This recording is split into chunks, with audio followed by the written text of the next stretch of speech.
क्या हो अगर इंसान के बनने की कहानी वैसी नहीं जैसी आपने सुनी? क्या हो अगर यह कोई सरल तरक्की नहीं बल्कि उलझे दौरों वाली दास्तां है। हमारी असली कहानी हमारे डीएनए और लाखों साल पुराने पत्थरों में छिपी है। आज हम समय का पर्दा हटाकर उस सच को देखेंगे। ये सफर शुरू होता है आज से करीब 6.5 करोड़ साल पहले, एक ऐसी धरती जहां डायनासोर शासन करते थे। हम देखेंगे प्रलय, बदलाव, आविष्कार, मिलन और वह उलझा हुआ सच। मेरे साथ चलिए समय में एक लंबा सफर। अगर ये रोचक लगे चैनल सब्सक्राइब करें। एक 10 किलोमीटर चौड़ा पत्थर हमारी तरफ बढ़ा। टक्कर इतनी भयंकर थी, टकराने पर निकली ऊर्जा हजारों परमाणु बमों जैसी थी। आसमान धूल से भर गया। महीनों तक सूरज की रोशनी नहीं पहुंची। डायनासोर इस ठंडी अंधेरी दुनिया में बच न सके। उनका एक युग खत्म हुआ, लेकिन कुछ छोटे रात के जीव बचे, हमारे शुरुआती स्तनधारी पूर्वज। वे डरपोक थे, पर मैदान खाली था और यह उनका अवसर था। लाखों सालों में ये स्तनधारी हर शक्ल और आकार में फैल गए। समंदर, आसमान और पेड़ों पर एक समूह ने पेड़ों पर घर बनाया। प्राइमेट्स, हमारे दूर के रिश्तेदार। कुदरत का नियम बदला, मौसम ठंडा और सूखा हुआ। जंगल सिकुड़ने लगे, पेड़ों की जगह खुले मैदान, सवाना बनने लगे। अब उन्हें जमीन पर उतरना पड़ेगा। यह जीवन और मौत का प्रश्न था, और यही वह पल था जब उन्होंने 2 पैरों पर चलना शुरू किया। पहला टर्निंग पॉइंट, ऑस्ट्रेलोपिथेकस, लूसी, वह छोटी शुरुआत जिसने भविष्य के दरवाजे खोले। अब हम अगले अध्याय में जाते हैं, पेड़ों से जमीन पर का निर्णय। 60-80 लाख साल पहले अफ्रीका का मौसम बदल रहा था। जंगल सिकुड़ रहे थे, खूंखार शिकारी खुले मैदानों में चलते थे। पेड़ की ऊंचाई अब सुरक्षा नहीं थी। दरारें बढ़ीं, पेड़ से पेड़ जाना मुश्किल हुआ। जमीन पर उतरना जरूरी हो गया, और एक साहसी कदम, 2 पैरों पर चलना, बदलते माहौल का जवाब था। पहला फायदा, ऊंचाई, वे दूर से शिकारी देख सकते थे। दूसरा, शरीर ठंडा रहता था, सूरज की गर्मी सिर तक सीमित रही।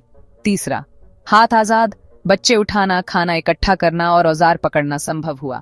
हाथ का इस्तेमाल सुरक्षा और सहयोग के नए रूप ला सका। यह एक छोटी शुरुआत थी, पर इसने संभावनाओं के दरवाजे खोल दिए। उनके हाथ अब और भी कुशल होते गए। अगला कदम तकनीक की ओर था। अब हम देखेंगे कि कैसे पत्थर ने मानवता का पहला टेक्नोलॉजी रूप दिया। लगभग 25 लाख साल पहले आया होमो हैबिलिस, औजार बनाने वाला इंसान। एक पत्थर को दूसरे से टकराकर तेज धार निकाली गई। पहली टेक्नोलॉजी का उदय। ये मामूली टुकड़ा बाद में उनकी दुनिया बदल देगा। तेज धार वाले औजार से मांस और हड्डियां खोलकर पोषक तत्व मिले। हड्डी का मैरो प्रोटीन और फैट से भरपूर, दिमाग के विकास का रॉकेट फ्यूल। अच्छा खाना, बड़ा दिमाग, बेहतर खाने के तरीके। एक चक्र चल पड़ा। होमो हैबिलिस ने साबित किया कि दिमाग और जुगाड़ जीवन में अहम है। ज्ञान पीढ़ी से पीढ़ी में गया, तकनीक अब विरासत बन गई, और यह तकनीक भविष्य के बड़े कदमों की नींव बनी। और जल्द ही एक ऐसी खोज होगी जिसने सब कुछ बदल दिया। आग, एक हथियार, एक रसोई और एक समुदाय का केंद्र। करीब 20 लाख साल पहले होमो इरेक्टस, लंबा, अच्छा धावक और दिमाग बड़ा, और इन्हीं ने सिखा आग को समेटना। शुरू में गांव आग को स्वाभाविक स्रोत से लेते थे, फिर उन्होंने खुद आग पैदा करना सीख लिया। पत्थर या लकड़ी से रगड़कर वे आग करने लगे। आग ने रात को सुरक्षित बनाया, वे जमीन पर चैन से सो सके। पका हुआ खाना नरम, पचने में आसान और ऊर्जा समृद्ध हुआ। दिमाग के लिए वरदान। आग ने सामाजिकता बढ़ाई, ज्ञान, कहानियां और संस्कृति का आदान प्रदान संभव हुआ। इस नई ताकत के साथ होमो इरेक्टस अफ्रीका से बाहर निकले। वे मिडिल ईस्ट, एशिया और यूरोप तक फैले। दुनिया का पहला बड़ा प्रवास। हर नए माहौल में उन्होंने खुद को ढाला, लेकिन दुनिया में और भी इंसानी रूप थे। अगला अध्याय बताता है कि हम अकेले नहीं थे। लगभग 4 लाख साल पहले हम अकेले नहीं थे। निएंडरथल मजबूत और कुशल शिकारी थे। वे अपने मृतों को दफनाते थे, शायद आस्था या संवेदना का संकेत। एशिया के कोनों में रहस्यमयी डेनिसोवंस जैसी नस्लें थीं, जिनके बारे में हम कम जानते हैं। इंडोनेशिया के एक द्वीप पर छोटी हॉबिट जैसी प्रजातियां थीं, और फिर अफ्रीका में करीब 15,000 साल पहले होमो सेपियंस का जन्म हुआ। हमारी नस्ल में भाषा, कल्पना और सामाजिक नेटवर्क की ताकत थी। लगभग 70,000 साल पहले छोटे समूह फिर अफ्रीका छोड़कर निकले, दुनिया जीतने के लिए तैयार। जहां भी वे गए, उन्हें अपने बिछड़े भाइयों से सामना हुआ। अगला अध्याय बताएगा हम कैसे मिले और किस तरह से कुछ समूह खत्म हुए। हम मिले, न केवल मिले बल्कि साथ रहे और जुड़े भी। हमारे डीएनए में आज भी 1-2% निएंडरथल का हिस्सा मिलता है। पहला कारण, प्रतिस्पर्धा, हमारी तकनीक और शिकारी रणनीतियां बेहतर थीं। दूसरा, बदलता मौसम, बड़े सामाजिक नेटवर्क वाले समूह ज्यादा अनुकूल रहे। तीसरा संभव कारण, नए रोग जिनके लिए अन्य समूह तैयार नहीं थे। और एक दुखद संभावना, सीधे संघर्ष और हिंसा भी हो सकते हैं।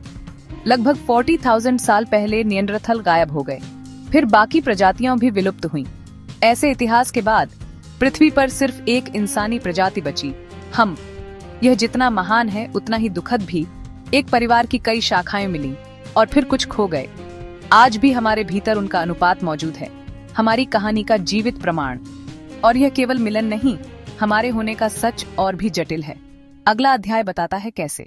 हाल की जेनेटिक रिसर्च ने दिखाया, विकास एक सीधे पेड़ जैसा नहीं बल्कि जटिल था। करीब 15 लाख साल पहले हमारी आबादी 2 धाराओं में बंट गई, फिर लाखों साल बाद मिली। यह एक उलझी नदी की तरह थी, धाराएं अलग हुईं, फिर मिलकर नया रूप बनाई। जिस समय होमो सेपियंस उभरा, वे विभिन्न जैविक धाराओं का मिश्रण थे। हम प्योर नहीं, हम हाइब्रिड हैं, कई प्राचीन आबादियों का संगम। ये सहयोग और मेलजोल की कहानी भी है, सिर्फ संघर्ष की नहीं। हमारी कहानी बहुपक्षीय है, अलगाव भी हुआ, मिलाप भी। दोनों ने हमें आकार दिया। यह खोज हमारे बारे में हमारी कल्पनाओं और धारणाओं को बदल देती है। विज्ञान हमें यह बताता है, पर आस्था और संस्कृति की भी अपनी व्याख्या है। अगला अध्याय वह दर्शाता है। धार्मिक और दार्शनिक परंपराएं इंसान के होने के अलग किस्से कहती हैं। हिंदू पुराणों में कहा गया कि मनुष्य शुरू से मानव रहा, उम्र और रूप बदलते रहे। विज्ञान और आस्था अलग अलग पहलुओं को बताते हैं। दोनों मिलकर हम कौन हैं के सवाल का उत्तर देते हैं। दोनों परिप्रेक्ष्य हमें हमारी पहचान के भिन्न पहलू दिखाते हैं। विज्ञान बताता है कैसे, आस्था सवाल पूछती है क्यों। मिलकर वे हमें गहरा जवाब देते हैं। हमारी कहानी वह साहस भरा कदम है, पेड़ों से जमीन पर चलना।